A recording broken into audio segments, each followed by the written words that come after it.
दिल्ली के air space में या भारत के एयर स्पेस में फर्जी सैटेलाइट सिग्नल्स आ रहे हैं। फर्जी सैटेलाइट सिग्नल, उड़ानें भटक रही हैं, डाइवर्ट की जा रही हैं, सैकड़ों फ्लाइट्स में देरी हो रही है।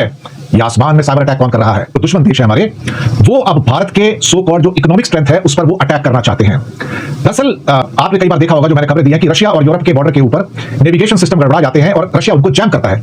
एयर ट्रैफिक कंट्रोल के अंदर ये जो टेक्निकल गड़बड़ियां हुई हैं, 400 से ज्यादा उड़ानें प्रभावित हुई हैं और भारत के सभी हवाई अड्डे से प्रभावित हो गए। यानी कि जीपीएस स्पूफिंग की घटनाएं हुई हैं, जीपीएस की स्पूफिंग। इसके कारण मुझे लगता है कि जीपीएस जैम पोर्टल के अनुसार भारत पाकिस्तान, भारत म्यांमार के जो बॉर्डर्स हैं उन 5 एरियाज में शामिल है जहां 10% से अधिक विमानों ने अपने नेविगेशन के अंदर गड़बड़ी की शिकायत की है और भारत पाकिस्तान की सीमा पर भी जो जैमर्स हैं वो काम करते नजर आते हैं पाकिस्तान की ओर से।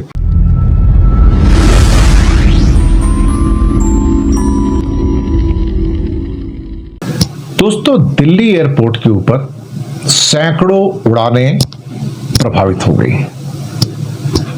क्या हो रहा है? दिल्ली के एयर स्पेस में या भारत के एयर स्पेस में फर्जी सैटेलाइट सिग्नल्स आ रहे हैं। फर्जी सैटेलाइट सिग्नल, उड़ानें भटक रही हैं, डाइवर्ट की जा रही हैं, सैकड़ों फ्लाइट्स में देरी हो रही है। यह आसमान में साइबर अटैक कौन कर रहा है? भारत का सबसे बिजी एयरपोर्ट दिल्ली एयरपोर्ट कैसे निशाना बन गया? कैसे वहां पर कुछ लोगों के द्वारा जो साइबर फ्रॉडस्टर हो सकते हैं उनके द्वारा फर्जी सैटेलाइट सिग्नल कैसे दिए गए? अब ये महसूस होना शुरू हो गया है कि कुछ हो सकता है देश ऐसे हैं जो दुश्मन देश है हमारे, वो अब भारत के सो कॉल्ड जो इकोनॉमिक स्ट्रेंथ है उस पर वो अटैक करना चाहते हैं। दरअसल आपने कई बार देखा होगा, जो मैंने खबरें दी हैं कि रशिया और यूरोप के बॉर्डर के ऊपर नेविगेशन सिस्टम गड़बड़ा जाते हैं और रशिया उनको जैम करता है। इवन ईयू की चीफ का प्लेन भी इमरजेंसी में उतारना पड़ा था। लेकिन सुना है कि भारत और पाकिस्तान के बॉर्डर पर इस किस्म की साइबर अटैक करना, नेविगेशंस को फेल कर देना, ये अपने आप में बॉर्डर एरिया में कई देशों में होता है।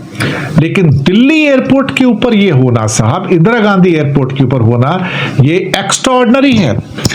एयर ट्रैफिक कंट्रोल के अंदर ये जो टेक्निकल गड़बड़ियां हुई हैं, 400 से ज्यादा उड़ानें प्रभावित हुई हैं और भारत के सभी हवाई अड्डे इससे प्रभावित हो गए। यानी कि जीपीएस स्पूफिंग की घटनाएं हुई हैं, जीपीएस की स्पूफिंग। इसके कारण ये मुझे लगता है कि कम से कम 7 उड़ानों को तो जयपुर और लखनऊ जैसे हवाई अड्डों पर डाइवर्ट करके लैंड करवाना पड़ा है। और दिल्ली एयरपोर्ट दुनिया में सबसे ज्यादा फ्लाइट डिस्टरबेंस झेलने वाला दूसरा सबसे बड़ा हवाई अड्डा बन गया। क्या है जीपीएस स्पूफिंग और क्यों इसका खतरा बढ़ रहा है? जीपीएस स्पूफिंग एक किस्म का साइबर हमला है। इससे फर्जी सैटेलाइट सिग्नल भेजकर विमान को या कोई भी इक्विपमेंट होता है उसको गुमराह कर दिया जाता है, उसके नेविगेशन को जैम कर दिया जाता है। यानी कि आपका लोकेशन जो है होता कहीं और है लेकिन वो दिखाता है कि आप कहीं और हो। इसी को जीपीएस स्पूफिंग कहते हैं और ये जीपीएस जैमिंग से अलग है। जहां पर आपके सिग्नल्स जैम कर दिए जाते हैं, ब्लॉक कर दिए जाते हैं, वो अलग है। लेकिन स्पूफिंग के अंदर फर्जी सैटेलाइट सिग्नल भेजे जाते हैं ताकि एयरक्राफ्ट गुमराह हो जाए, उसे लगे कि मैं कहीं और पर हूं और जो मुझे दिखाया जा रहा है वो कुछ और है। यानी कि अगर कोई एयरक्राफ्ट दिल्ली के ऊपर उड़ रहा है और स्पूफिंग होती है तो नेविगेशन सिस्टम में दिखाएगा कि वो दिल्ली में नहीं उड़ रहा है, वो चंडीगढ़ में उड़ रहा है। तो विमान की पूरी पोजीशनिंग या उसके जो डेटा है वो गड़बड़ा जाते हैं। अब ये जो हुआ है दिल्ली एयरपोर्ट पर, जो नेविगेशन इंटेग्रिटी कैटेगरी का जो एक सारा का सारा जो है, यहां पर जो एक्यूरेसी थी 8 से गिरकर 0 पे आ जाती है। और बहुत सारे पायलट्स ने ये सूचना दी जब दिल्ली पहुंच रहे थे कि ये उनके साथ घटना हो रही है। ये समस्या और गंभीर हो गई, वहां पर कोहरा वगैरह भी रहता है। लेकिन जीपीएस स्पूफिंग की इन घटना का अब सरकार ने संज्ञान ले लिया है और एक किस्म से नोटिस लिया कि भाई हो क्या रहा है अल्टीमेटली। ये अमृतसर और जम्मू के अंदर भी करीब करीब नवंबर 2023 से फरवरी 2025 के बीच में 465 जीपीएस स्पूफिंग की घटनाएं रिपोर्ट की गई हैं, जो कि पाकिस्तान बॉर्डर से हो रही हैं। बिल्कुल क्लियर है। तो इसका मतलब ये हुआ कि जीपीएस जैमिंग और जीपीएस स्पूफिंग के पूरी दुनिया के अंदर 2024 में 4.25 लाख मामले दर्ज किए गए हैं, जो 2023 की तुलना में 62% ज्यादा है। ऐसे ही 25 दिसंबर को अजरबैजान एयरलाइंस का एक विमान कजाकिस्तान में क्रैश हो गया। 38 लोगों की मौत हुई थी और माना जाता है कि उस यात्री विमान को निशाना बनाया गया था रूस के एंटी एयरक्राफ्ट सिस्टम ने। ये दरअसल जीपीएस जैमिंग और स्पूफिंग से प्रभावित होने वाले जो क्षेत्र थे वहां पर हो रहा था। कई बार और भी ऐसे विमान आते हैं जो कि कहा जा रहा है कि ऑपरेशन ब्रह्मा के दौरान जब म्यांमार में भूकंप आया था और इंडिया ने राहत सामग्री भेजी थी, वहां पर भारतीय वायुसेना का जो विमान था जो राहत सामग्री लेके जा रहा था, वो स्पूफिंग की चपेट में आ गया था और वो चाइना के द्वारा किया गया था। अब ये मुझे लगता है कि जीपीएस जैम पोर्टल के अनुसार भारत पाकिस्तान, भारत म्यांमार के जो बॉर्डर्स हैं उन 5 एरियाज में शामिल है जहां 10% से अधिक विमानों ने अपने नेविगेशन के अंदर गड़बड़ी की शिकायत की है और भारत पाकिस्तान की सीमा पर भी जो जैमर्स हैं वो काम करते नजर आते हैं पाकिस्तान की ओर से।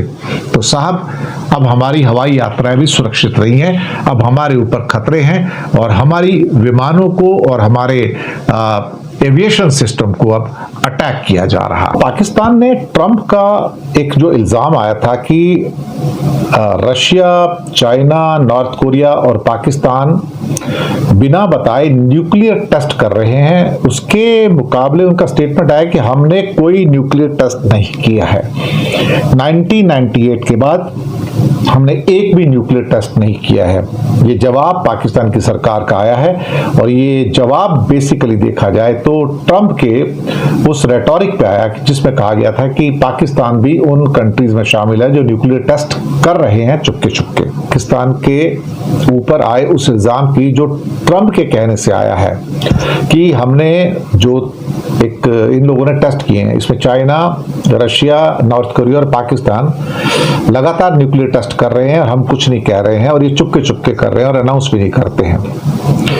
लेकिन अब डोनाल्ड ट्रंप की जो नाराजगी है, पहले तो इस्लामाबाद ने कुछ नहीं कहा, लेकिन अचानक से अब उनका स्टेटमेंट आता है कि इंडिया ने उसके ऊपर एक कमेंट किया कि देखिए अब तो ट्रंप साहब भी कह रहे हैं कि भाई आपने ये न्यूक्लियर एक्सप्लोजन्स किए हैं अल्टीमेटली। लेकिन अब अचानक से पाकिस्तान को याद आया कि ट्रंप ने बोला था तो उस पर नहीं बोलना, अगर इंडिया ने बोल दिया तो भाई फिर उसका जवाब देना जरूरी है कि हमने कोई ऐसा टेस्ट किया ही नहीं है। हमने 1998 के बाद में कोई भी अपना टेस्ट नहीं किया और हमारी जो सिचुएशन है वो वेल लेड आउट है, वेल एक्सप्लेन्ड है। लेकिन हमारे कहने पे क्यों पाकिस्तान एक्सप्लेन कर रहा है भाई? हमने तो सिर्फ ये कहा था कि पाकिस्तान न्यूक्लियर एक्सप्लोजन कर रहा है, टेस्टिंग कर रहा है, ये ट्रंप ने कहा है, हमने नहीं कहा है। तो अगर आपको जवाब देना है तो ट्रंप को जवाब दो, लेकिन भारत के जो कमेंट आए उसके ऊपर जवाब दिया जा रहा है। मुझे लगता है कि ये तो थोड़ा सा दुर्भाग्यपूर्ण है, बड़ा अनफॉर्चुनेट है साहब कि आपको जवाब ट्रंप को देना है, इंडिया को नहीं देना है। ये इल्जाम आपके ऊपर ट्रंप ने लगाया कि भाई आप उन कंट्रीज में हैं जो लगातार सो कॉल्ड आप न्यूक्लियर टेस्ट कर रहे हैं।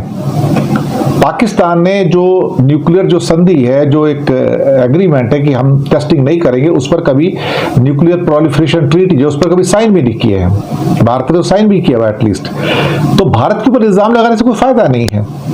पाकिस्तान के फॉरेन के मिनिस्ट्री के स्पोक्स पर्सन अंद्राबी हैं, वो कहते हैं कि पाकिस्तान यूएनओ के उन प्रपोजल्स का हमेशा सपोर्ट करता आया है जहां पर न्यूक्लियर टेस्टिंग के ऊपर एक पूरा का पूरा रिस्ट्रिक्शंस लगाई गई हैं। और फिर ये कहते हैं कि डोनाल्ड ट्रंप ने कहा कि उसके ऊपर तो कोई कमेंट नहीं किया। फिर कहते हैं भारत का ये कहना कि हमने उसके बाद टेस्टिंग किया है, ये तो बड़ा दुर्भाग्यपूर्ण है, ये पाकिस्तान कहता है। लेकिन हमें क्यों बोल रहे हैं आप? अल्टीमेटली हमारा हवाला क्यों दे रहे हैं हम?